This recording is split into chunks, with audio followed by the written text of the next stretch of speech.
Hello, everybody, and welcome to the 11th episode of the Music Nook, where Jaden and I are going to be discussing the second disc of Kendrick Lamar's fifth studio album, Mr. Morale and the Big Steppers. We're going to jump right into it and start off with the 10th track overall and first track on the second disc, Count Me Out. Jaden, what do you think about this song? I am a big fan of this song. It seems to be a pretty well-liked song. Like even people who I just get the impression that basically everyone likes this song. It's a bit more accessible. Um, and I'm not 100% sure what like the ultimate biggest themes of this song are, to be honest. I just really like the sound of it, and particular lyrics here and there can jump out when I listen to it. But I am curious what you think about it. Um, I also don't have um, a really, great grasp on exactly what this song is about, but I do know that I absolutely love the hook. Um, I love when you count me out, I love when you count me out, I love when you count me out, fucking it, fucking it, fucking it, fucking it, fucking it up.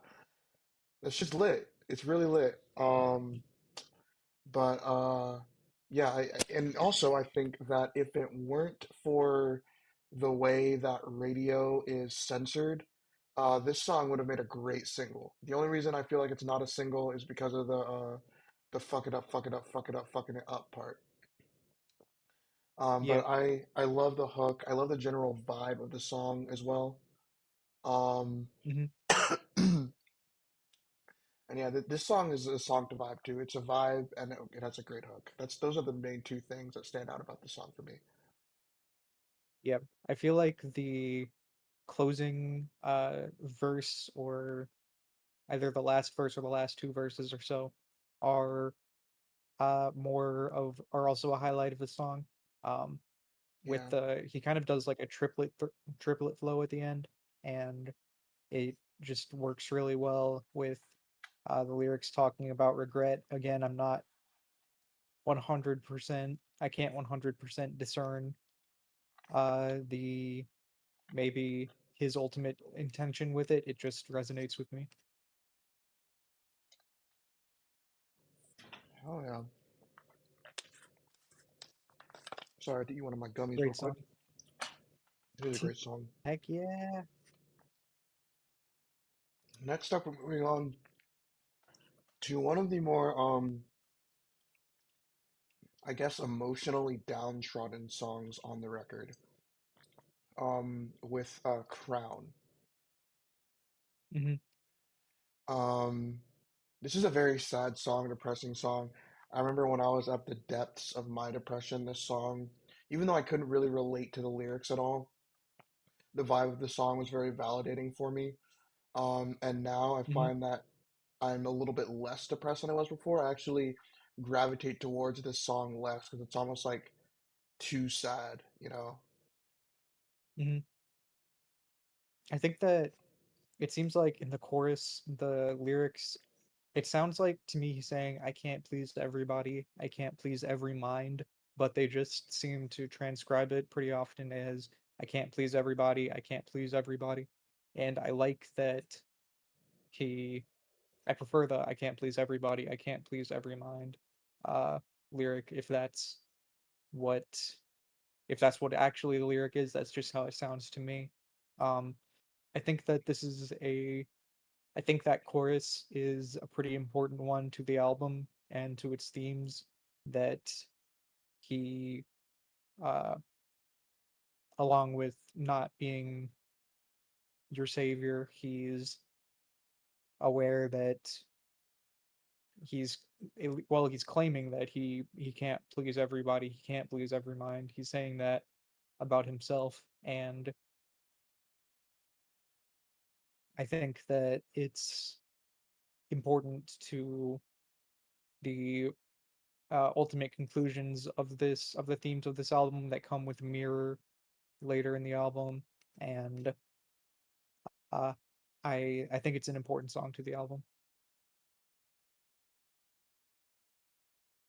It's not one that I necessarily return to a ton, but I don't skip it when it comes on.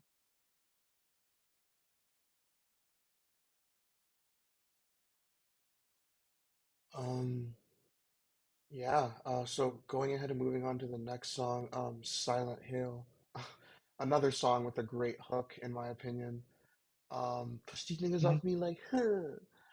It's kind of hilarious, but it's also pretty catchy. And another standout hook on this record, in my opinion. Um, mhm. I don't and know if another this was a song, single, but it feels like a single. let's see. Yes, it was. Okay, It was the second single. Um, that tracks. sorry. Oh, that That tracks. tracks. That makes sense. Um, and I also love the Kodak Black feature. Especially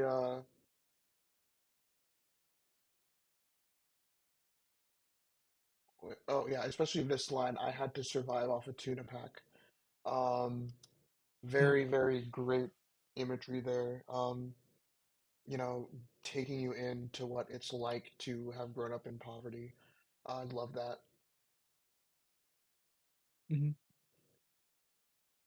This is definitely a great song on the album.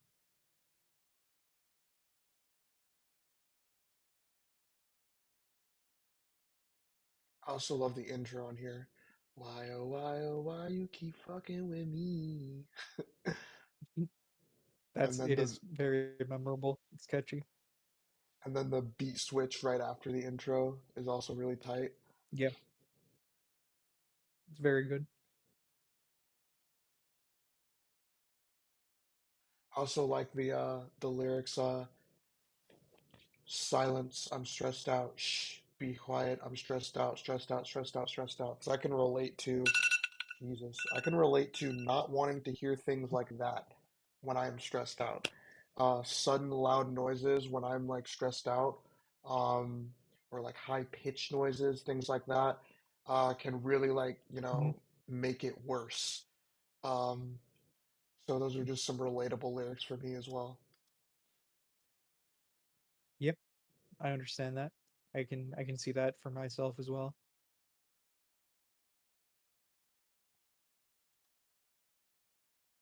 Next up, we have the Baby Keem interlude, Yeah. titled Savior, with Mhm, starting off with another really great image generating line for somebody who's grown up in poverty. You ever seen your mama strung out while you study division? That's that really takes you into it. And it's a really great opening line for Baby Keem's verse. absolutely. And also, the intro by Eckhart Tolle. If you derive your sense of identity from being a victim, let's say bad things were done to you when you were a child, and you develop a sense of self that is based on the bad things that happened to you. I wish Kendrick chose to include where Eckhart Tolle went with that. I would have loved to hear, the rest of that sentence or that paragraph.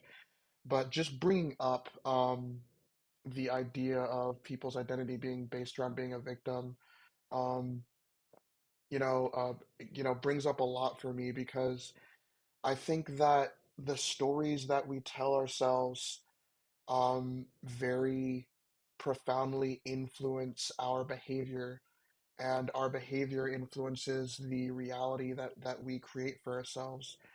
So I think that if you derive your sense of identity, you know,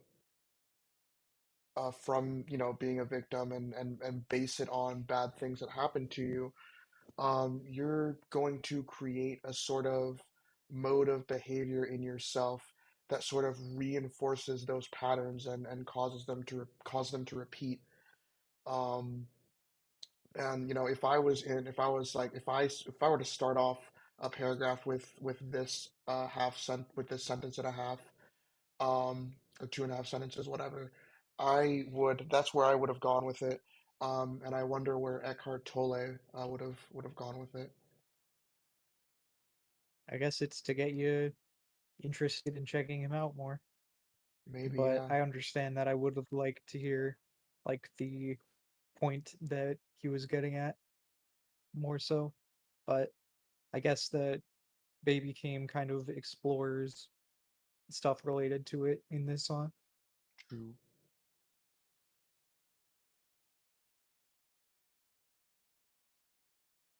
This is a good interlude. Um, I think that the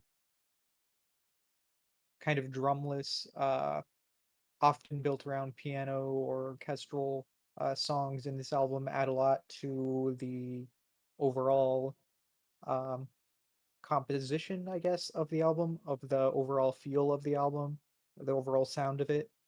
It makes it stand out and does, I understand, make it less, it's not an album you're necessarily a lot of the time going to be playing like driving around with a bunch of people, like except maybe Silent Hill Silent Hill, yeah. is kind of an exception.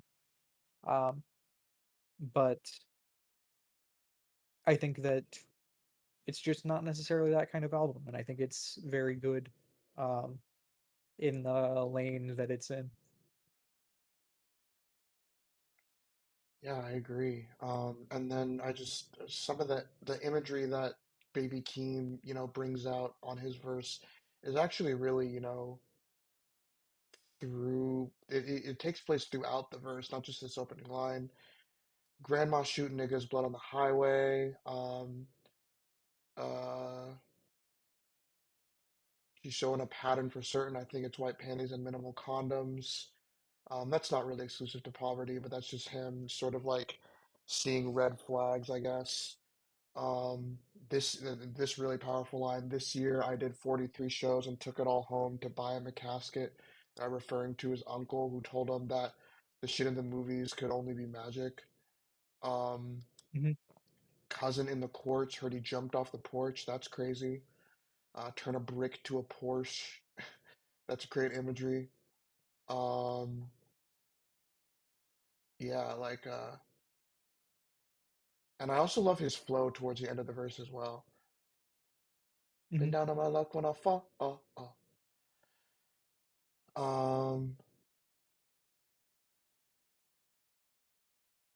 And then the outro is actually a little bit confusing for me.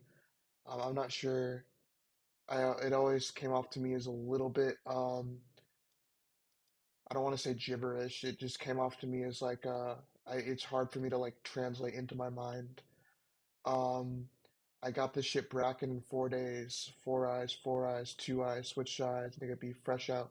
Suicide doors, I suicide, suicide. Lambo body, who gonna stop me? Baby Keem is too well. Function at the temple. Jesus pieces. Yeah, I don't know exactly what this outro is supposed to mean. I'm not sure either, to be honest. Sounds all right though. Yeah. Then we have the track that this interlude is leading into the track itself, Savior, which has this what may become iconic intro in the future. Kendrick made you think about it, but he is not your savior. Cole made you feel empowered, but he is not your savior. Future said get a money counter, but he is not your savior. Braun made you give us flowers, but he is not your savior. He is not your savior. I think And it's it's just a already pretty iconic. yeah, honestly. And it's just a commentary on how we idolize celebrities and how maybe that's not always a good idea, Yep. including when it comes I'm to looking it Kendrick up right now. himself. The LeBron line was originally going to be Ye said to speak loud, but he is not your savior, and it got changed to LeBron at some point, which I think is interesting because the LeBron line kind of like LeBron isn't a rapper like the rest of the people mentioned, and so that might have it's something that I think is interesting, but I don't really I don't 100% know why he changed it. I guess it's possible that the controversy around the time is why, but I think that it's not a bad choice to change it, but that's just something interesting. Yeah, I think that this song in general, go ahead. LeBron James is a modern influential black figure, and I think that's why it is able to go with the three rappers. Mhm. Um, I think that this song in general is arguably kind of like the Fear on Damn of this album in terms of being like arguably the most important song in Mm, the album. I think that this song thematically just ties together a lot, and sonically it's great. I think that it is just one of the most, if not the most important songs on this album. I think something about this album is that it doesn't necessarily have a most definitive important song because you could also say that Mother I Sober is like the most important. Like there's not really a definitive one. yeah, Uh it does have a lot of lines such as the intro and the like it when they pro black, but I'm more Kodak black, and uh the later discussion that seems to be in reference to activism in 2020, where a lot of people wanted Kendrick to speak out more, and this is kind of his commentary on it now. Um, and the last line of this song, which is, I think, what was it again? And I know it's important. Protecting my soul in the valley of silence. Yeah, yeah. they like to wonder where I've been. Protecting my soul in the valley of silence. I think there's a lot of including and I'm just seeing now the yeah, Tupac dead, gotta think for yourself, kind of calling back to Pimp a Butterfly with the Tupac interview clips at the end. I re-listened to um Mortal Man, the closing track for To Pimp a Butterfly fairly recently, and um he talks about Tupac says next time he thinks that there's like it's going to be like a real uprising, like things are really going to change. And I think that people might have felt that way in 2020, but and I think that even though that coming out, that interview being from the past, obviously there were protests, like a lot of protests in between the original interview clip, but then Kendrick kind of reviving it, I think had kind of a an effect of uh, keeping the sentiment alive, while at the same time you could look at it and be like, well, there were protests since then and it didn't really happen the way Tupac said it would. But I think Kendrick is definitively saying now, uh, Tupac's dead, gotta think for yourself. Like, in, I think you can take it in reference to the ending of To Pimp a Butterfly in the context of what's happened in the world since then. I think that that's another important line for the album and for Also called Kendrick's growth as an artist. Go ahead. it also calls back to the beginning of this song. Talking about how people are not your savior. He's kind of adding on to that. Tupac is not your savior either. That is true. Wonder who Millie is.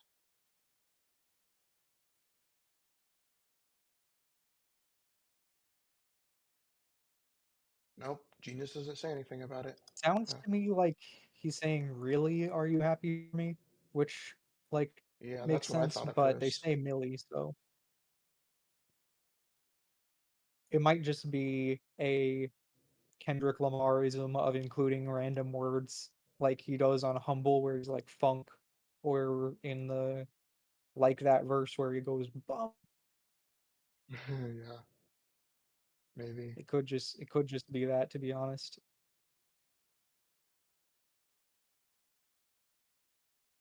Do you have any other thoughts on this song? I feel like there's a lot to discuss with it. Um, Not really. No, not personally. Entirely fair.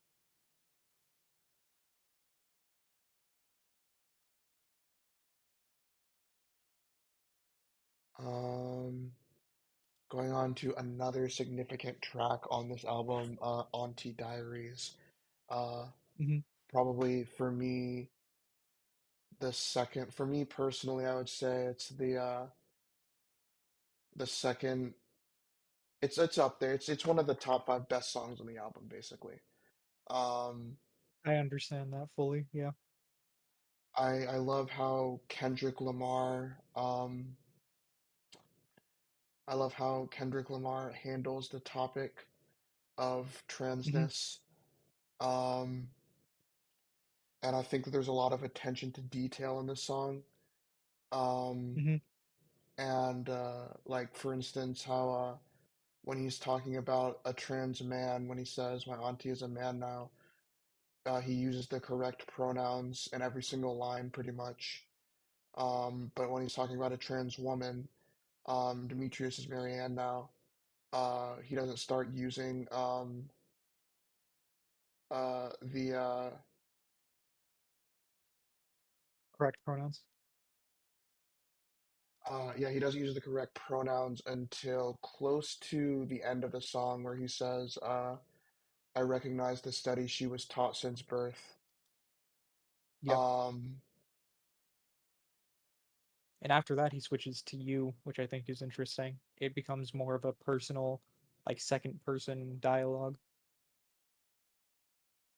which I think does a lot for the uh, connection that he, the humanization, like the,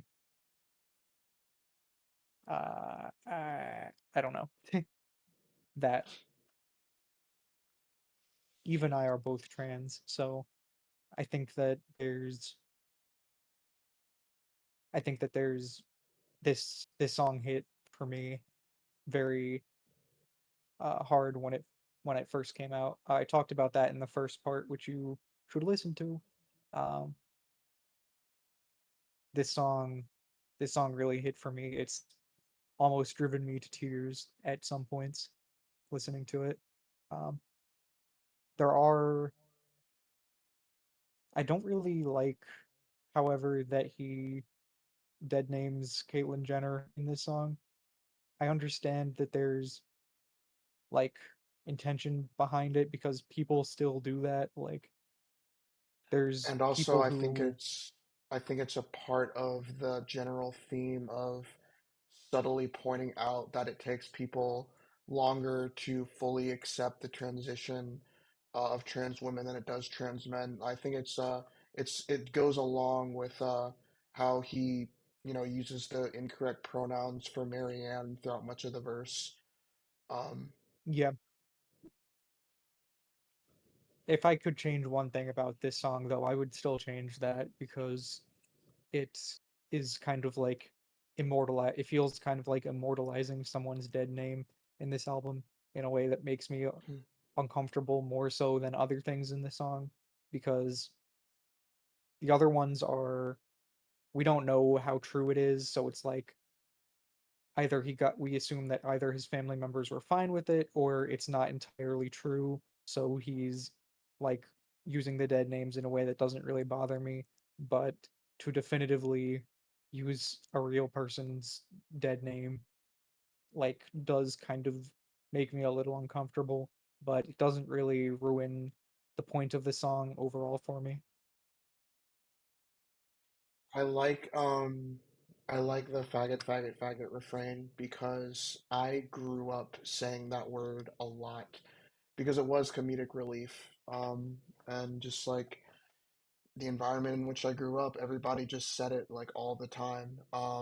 And it's like a source of almost like it's almost like a source of pain for me how I like have such a long history of using that word so extensively, but am now like queer myself, and it's almost like it's validating for me to hear Kendrick Lamar point out that you can both have a history of saying that word and like Kendrick Lamar is in this song, um, be pro transness and be an ally towards queer people.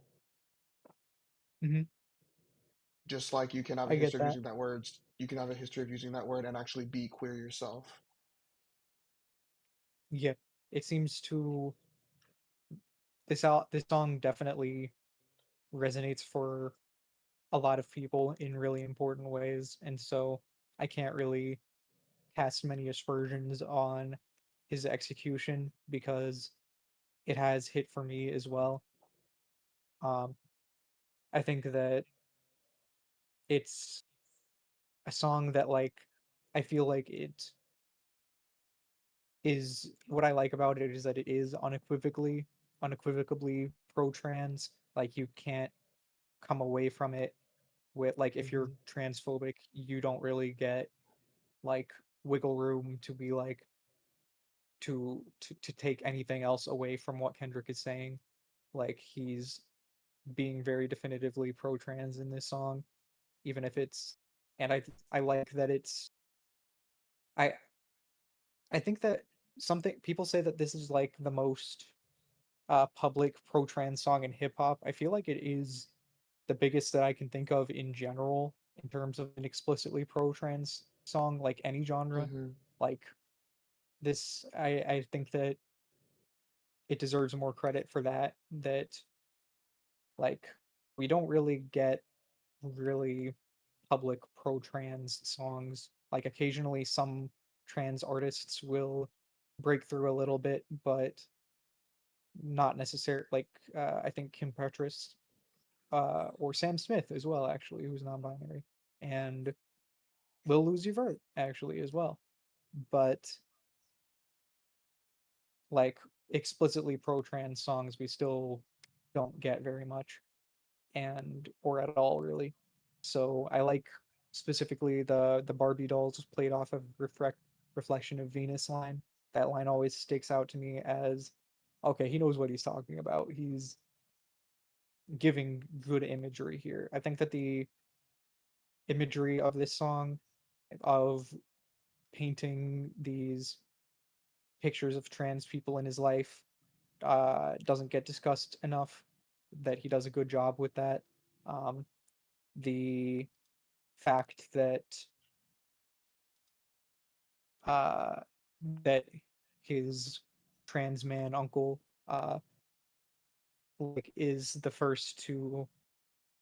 like one of the first people to introduce him to rap or the first to introduce him to rap, I think is really like however amount of truth there is to that. I think that that's an amazing choice for him to uh, include that fact. Um, I I think that there later in Mother I Sober he says, "All of you abusers, this is transformation," something along that line.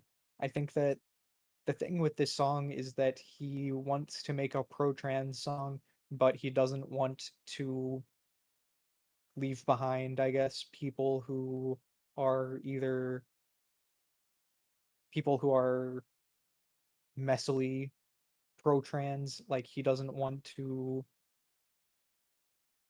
because I can speak for myself that uh before I transitioned, I had a friend in high school who was trans and I would ask like a lot of really embarrassing, basically microaggressive questions at the time about transness because I just didn't know much about it. I was supportive, but I just was pretty ignorant, I guess. And I could have looked that stuff up, but I asked this person because I didn't think to look it up. I was just like, I'll just ask this person. Who cares? Not a big deal.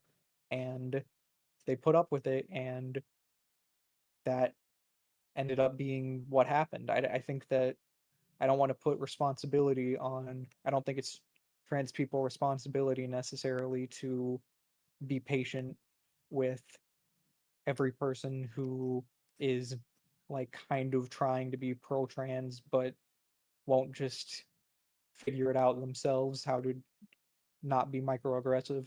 But I It think helps the that, cause, I think, for to be patient with those kinds of people. And I've always been of yeah, the I think, opinion yeah, that yeah, having this sort of like, hair trigger adversarial stance, this adversarial stance that can get triggered by a hair trigger. Um, it affects the way people view trans people, and it makes them not want to learn. Um, yeah, I just want to throw that in there. yeah, and that's my personal outlook, that I just try to be patient, but I don't blame people who are impatient or uh easily put off, easily offended, because like some people are just like want to have a want to be in extremely trans spaces all the time and want to have that uh like basic knowledge and validation be taken for granted, which I think is truly fair. And I think that the goal is to get cis people to be that way as much as possible. And for me personally, I'm able to put up with a lot of stuff. But I guess I kind of understand where people are coming from when they're offended by this song from a trans perspective. I get where people are coming from. I just feel like, for me personally, the way that he does it clearly resonates with so many people and has resonated with me as well, that I think this is just the way he chose to do it. This is just the way he's going to go about it. And I'm able to 100% appreciate that and take it for a respectful gesture. Overall, I think it pushed the culture forward in a positive way for sure. I agree. Um, then we have I the could talk title about this track. song forever at Auntie Diaries, but we got to keep going. Then we have the title track here, Mr. Morale. I think that it was one of the worst performances I've seen in my life. I couldn't sleep last night because I felt this shit. Um, is a really interesting. It's really interesting that the intro to the next song after Auntie Diaries is this, uh, Mhm. because I think it might be sort of like an acknowledgement that Kendrick Lamar was probably going to that Kendrick I think it's an acknowledgement that Kendrick Lamar probably knew that he was going to piss a lot of people off on both sides of the aisle with that song. Um,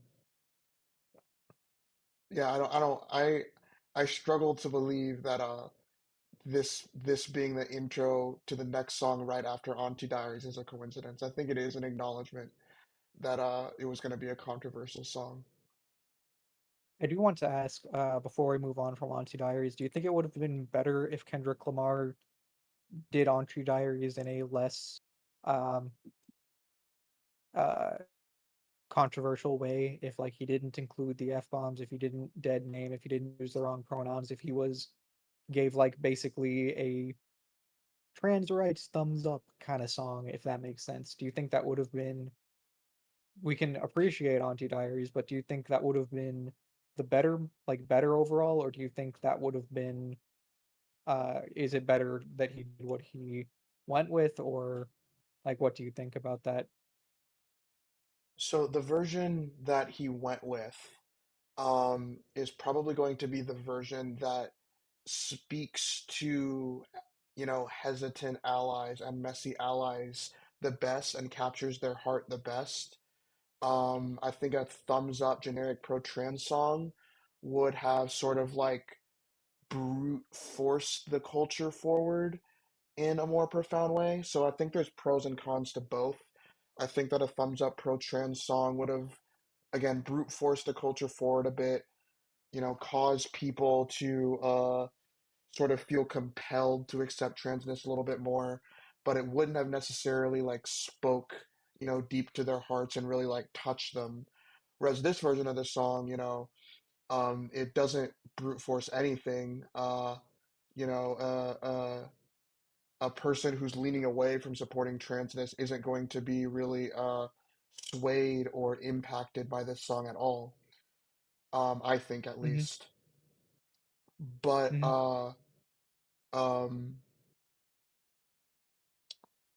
it does I think probably touch the hearts of people who are hesitantly or messily pro-trans as well.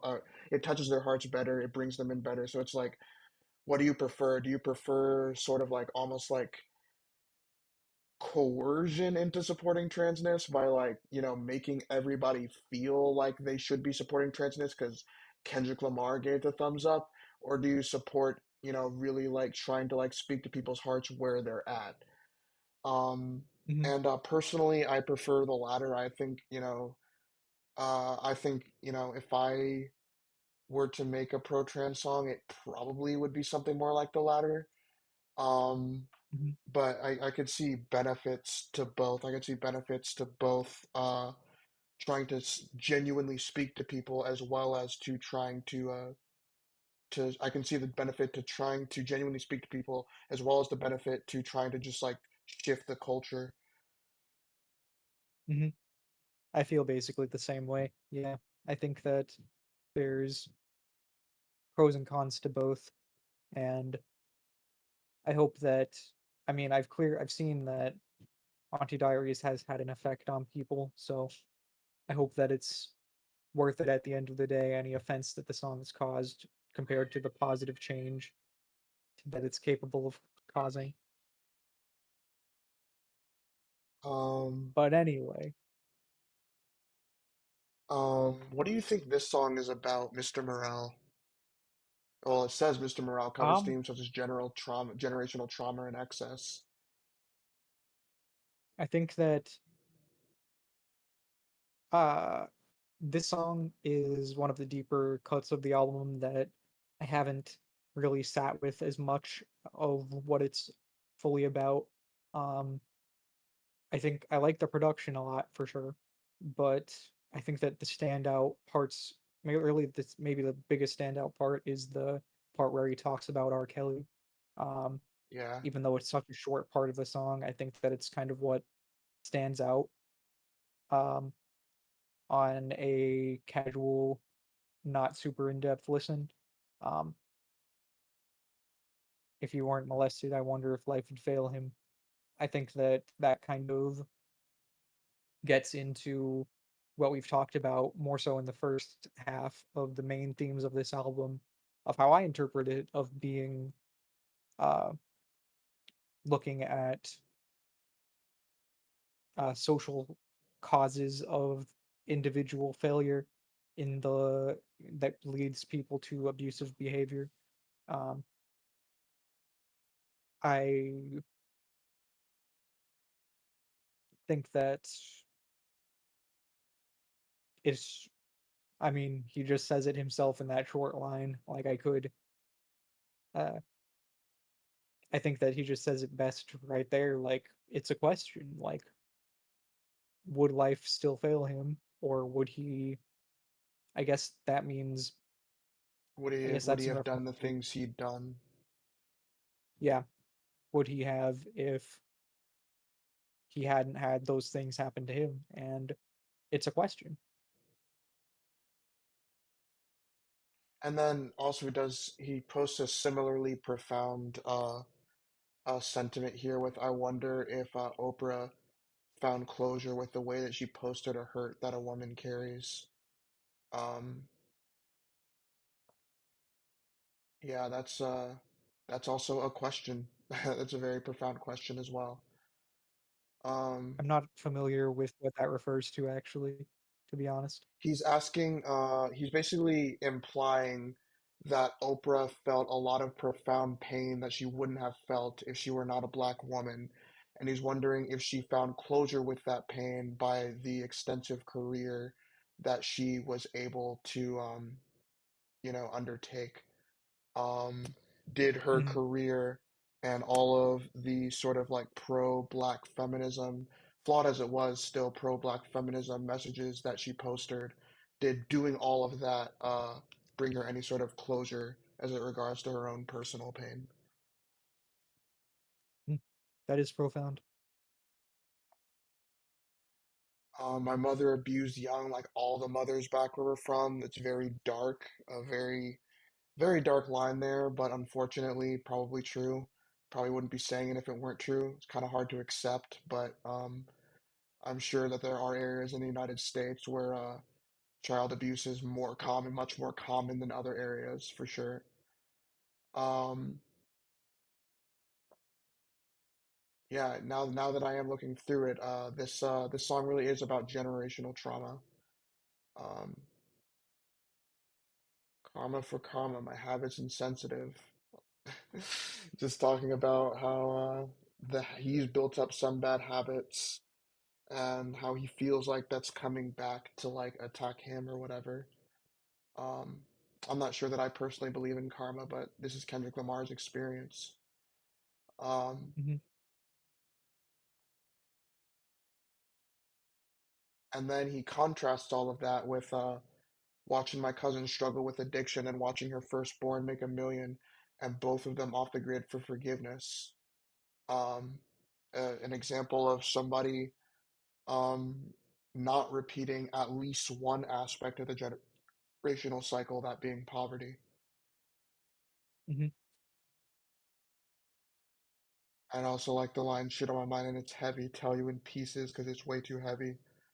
Um, Kendrick Lamar's, kind of like addresses his own stream of thought way of rapping with that line Mhm. and kind of explains a little bit why he raps the way he raps. Um, Next up, we have the song "Mother I Sober," which I don't actually don't have a lot to say about the song because I feel like what's profound about it is very evident. It doesn't require a lot of analysis, and also it kind of does continue the themes of the previous song as well. Um, yeah, this song is definitely about generational trauma and how it goes all the way back to slavery. Um, and I think this is it Kendrick Lamar's kid that's doing that? I'm not sure. It's not. I think it is. Yeah, but That these would make couple most sense. recent generations of Kendrick Lamar's family are trying to not continue the generational trauma. Mhm. It's even if like I think that this song is most comparable to songs like "Sing About Me," "I'm Dying of Thirst" from which is maybe the most important song on uh, Good Kid, Mad City. I think it's most comparable to that in terms of just the gut punch of the song, but this song is even more just explicit like about what it's about. Like the lyrics, this song has made me cry listening to before, frankly. Um it's this might be the most important song on the album. Um it's just it's heavy and uh yeah, I understand not really having much to say about it because it just sort of speaks for itself. I feel that I would be unable to cry about a song like this because it's a little bit too immediately close to home for me to not want to detach myself from it a bit. Um, Mm. I could never like really cry at a song like this because that would mean fully immersing myself in the reality of what, you know, um, is what it would be fully immersing myself in the reality of some phenomena that had some pretty close that existed in a pretty close proximity to me during my childhood, I guess, or a Mm. relatively close proximity at least. Um, yeah. Um, I think then we this have the probably is the song on the oh, I was just gonna say, I think this is probably Mother I Sober. Like if I had to say one song from Mr. Morale to listen to, I would probably say Mother I Sober. So I think yeah. it might be the most on the album. It would either for me it would either be that or the last song we'll get to in a minute, the Heart Part 5. That's fair. That's fair.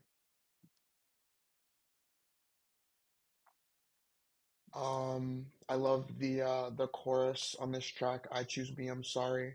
Another one of the better choruses on this album. Hmm. Um, and this is also in the this is in the verses though. A little bit of a stream of consciousness thing. Though Genius does say rather, that in this song he discusses the pressures of fame and the dichotomy of living selfishly despite his modest image. Hmm. I think that this song reminds me the most of Real off of Good Kid, Mad City, in that it's kind of a melodic song, a chill song, and I think Real took some time to grow on me, and this song I think has grown on me, and I think is going to continue to grow on me in terms of my how highly I hold it. Um, I think that I like that they ended up like originally the Heart Part 5 was not included as the closer of this album. I think that Yeah, I like the Heart Part 5 as a closer. Um, maybe like I like that a lot. Um, and I think that this works as a closer as well to the main uh album here. yeah. Um, but going on to the part Heart 5, which is it's kind of tied for me with Mother I Sober for my favorite track on the album. For a few different reasons. Number one, how he addresses um, black culture and how it's based around hurt and abuse and pain, which is you know, the theme of the preceding couple tracks as well, with the exception of the last song, of the second to last song rather, Mirror. Um, I just really love how he addresses this, and if you like really, really go through and like read through every single line on this song, um, it's there's just so many profound things. Like if I were to just like go through and pick up a few, like um, the I can't remember where it was, but oh yeah, I wasn't perfect. The skin I was in, I truly suffered. Temptation, impatience, everything that the body nurtures.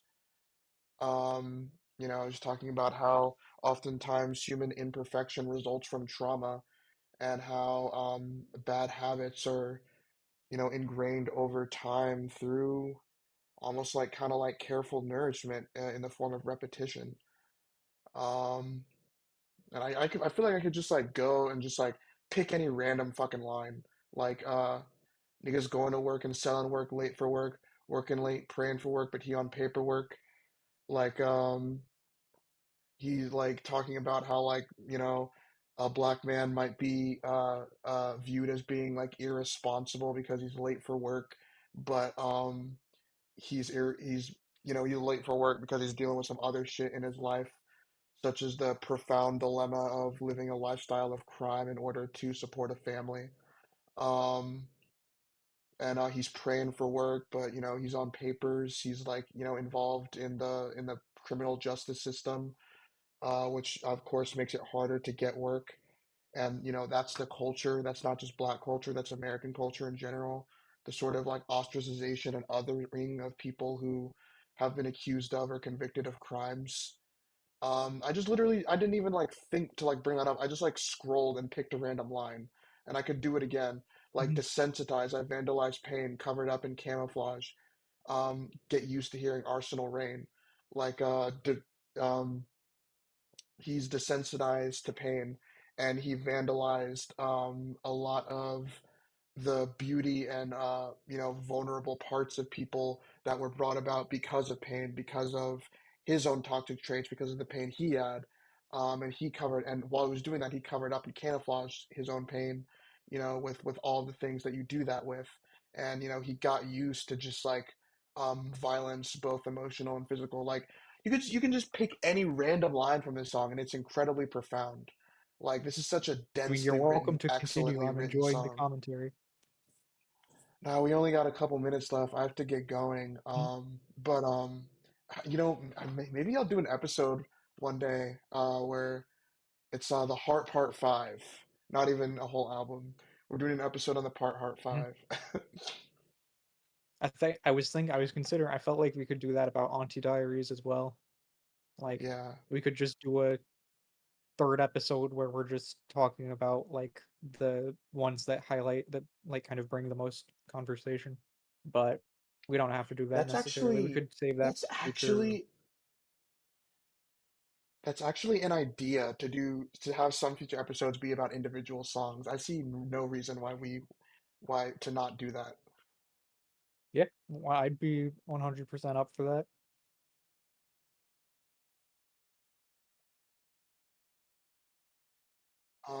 But yeah, that is Mr. Morale and the Big Steppers. Very good album.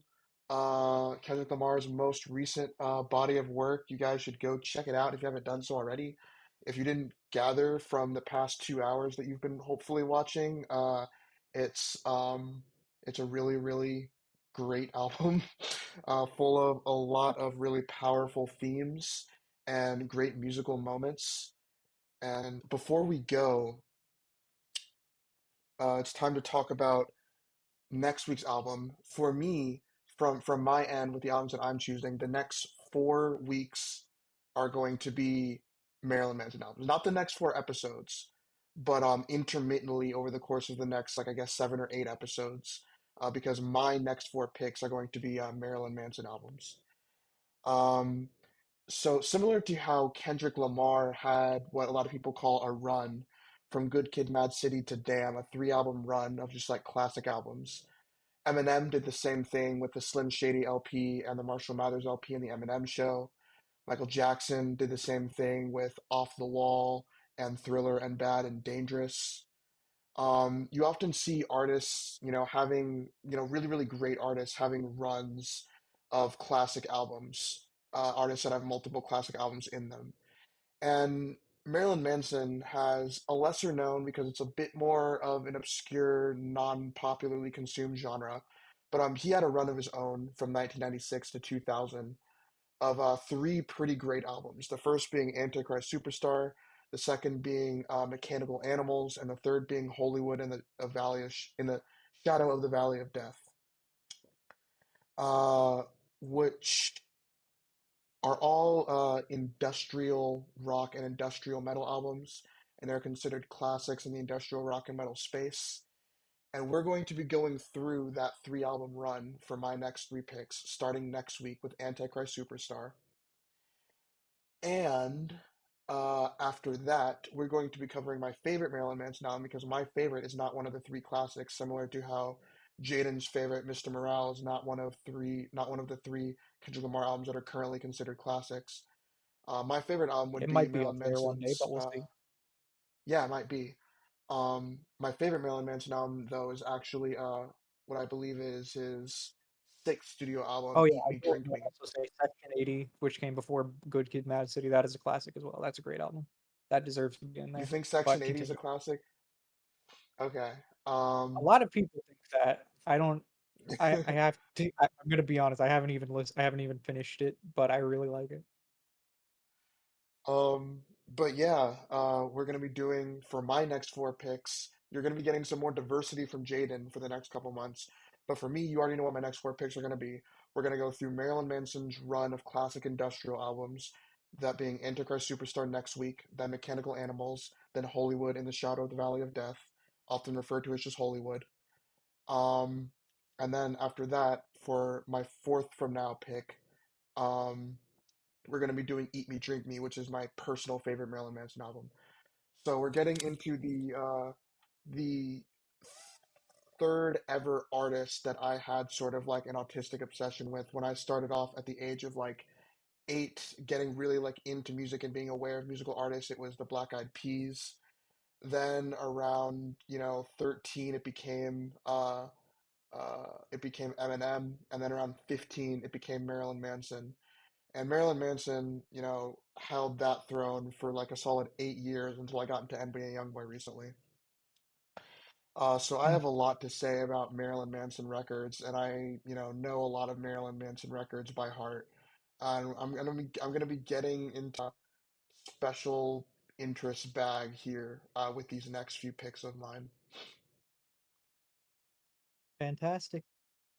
I'm interested to see how it goes. I've never listened to a Marilyn Manson album, and I I can only I feel like I may have only actually listened to The Beautiful People. Like I may have only listened to one song from him. So Wow. I'm very interested to see how this goes. All right. I'm interested to see what you end up thinking uh, about Marilyn Manson's music. But we will catch you Mhm. guys next week.